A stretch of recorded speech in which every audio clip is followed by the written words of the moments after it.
membre ba faw Toubactu officiel bis ni ki tey daal jàpp leen dootu leen amati benn jaaxle si wàllu info bu gaaw te wóor. asalaamaaleykum sama gars yi vidéo bu ndaw laa leen bëgg a def rek pour wax leen ci décision bu démb bi li tax ma koy wax dafa am fu ma bëgg a commencer bu ndaw te président Ousmane Sonko daf ko waxoon Macky Sall yéen des fois ni naa leen lu président Ousmane Sonko wax dama leen koy indilaat benn par benn te xam nga tax ma koy wax man dama ne dëkk boo xamante ni bu dee jinne politique danoo politique ba tubaab bi fii la ñuy ñëwee di sàccee seeni stratégie di dem seen dëkk di politique ñi ay descendant prophète lañu yenent yi temps yenent yi gënoon a nga xamante ni gënoon a daj gënoon a metti ñu leen di xeex façon bu ne ñu leen koy def ñuy dem ba yenent yi dem ba yor dëkk bay gérer dëkk ñooñu foofu la ñu tibbee ñëw jàng histoire yooyu yëpp jàng yooyu yëpp di ko jëfe danoo lanc lépp histoire bi yàlla bind ci àdduna yëpp lañu lanc tey kon xam nga nit ñi kon ñoo mën a politique ni naa la scénario bu Macky Sall teg ma taxaw ngeen jël leen bi nga fay teg lii la ci jublu nii la koy doxalee man maa leen ko wax Macky Sall yéen dama leen bëgg a poser benn question xam nga Sonko mosoon na ni Macky Sall bu ñu commencé xeex ak moom xeex bi du jeex lu dul mu abal ñu wala mu sànk ñu période boobu jotagul ba léegi te xamoo leen ko te Macky Sall xam na période bi te bëggul ñu àgg ci période bi nag laa leen di wax mooy kañ yéen ba leen bu doon poser question est-ce que yaakaar ngeen yéen Macky Sall xaar ba Sonko am lu mat ay parrainage 3 millions 4 millions parrainage population bi yëpp diaspora bi ñëpp ànd ak président Ousmane Sonko Macky Sall bàyyi ba conseil constitutionnel décembre ba mu des 2 mois élection yi ba décembre ñuy naan Sonko du candidat yaakaar ngeen Macky Sall xalaat boobu xalaat na ko muy police am di gendarme di armée du kenn ku am kattan boobu kenn ku sañ dool kër àdduna amul parce que lii Khalifa Sall amu ko woon Karim amu ko woon li Sonko am nii population bi nga xamante ils sont prêts à mourir nga bàyyi leen ñu def parrainage def lépp ba décembre 2 mois élection yi ngay génnee candidat ni Sonko bokk ji Macky xalaatul loolu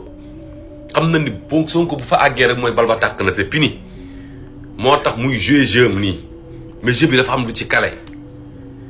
bu leen bàyyi gars yi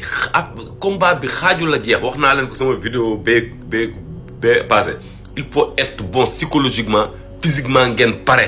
xam ne il faut être endurant moralement bu leen kenn déstabiliser recours bi ñuy def Ziguinchor boobu mooy définir lépp Sonko day ne candidat sax ba faw foofu te foofu droit rek la juge bi di xool amul ministre bee wax xam nga kii sax yi naan non ministre bi moo wax ak yooyu ay tappaleen bon ngeen baal ma waa bay ñi sant ba ngeen baal ma mais ba ñu nee bala sant bon allahu alam recours boobu droit rek lañ fay wax te Sonko nee na ñu calme encore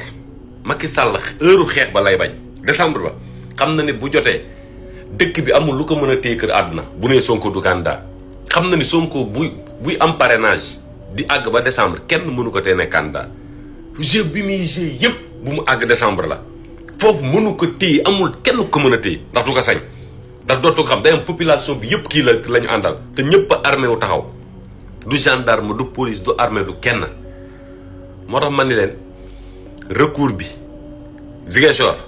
fa la lépp di jeexee te xam na ne waa Ziguinchor ils seront bien préparés pour xaar recours boobu moo taxoon man leen gars yi ñu focus encore concentré wu li Macky Sall di bañ mooy décembre moo tax muy jéem a def lii lépp ne nee na des na 4-5 mois xaaral ma jéem a def le tout sama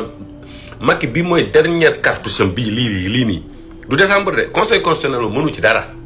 lii mooy dernière cartouche am te amul benn preuve dara affaire forcing te forcing bi nag du jàll de loolu laa leen bëggoon wax gars yi après am na vidéo bu ma leen préparé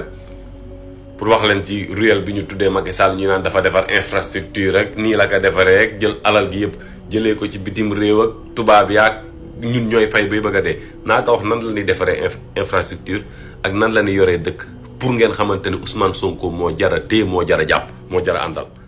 wasalaam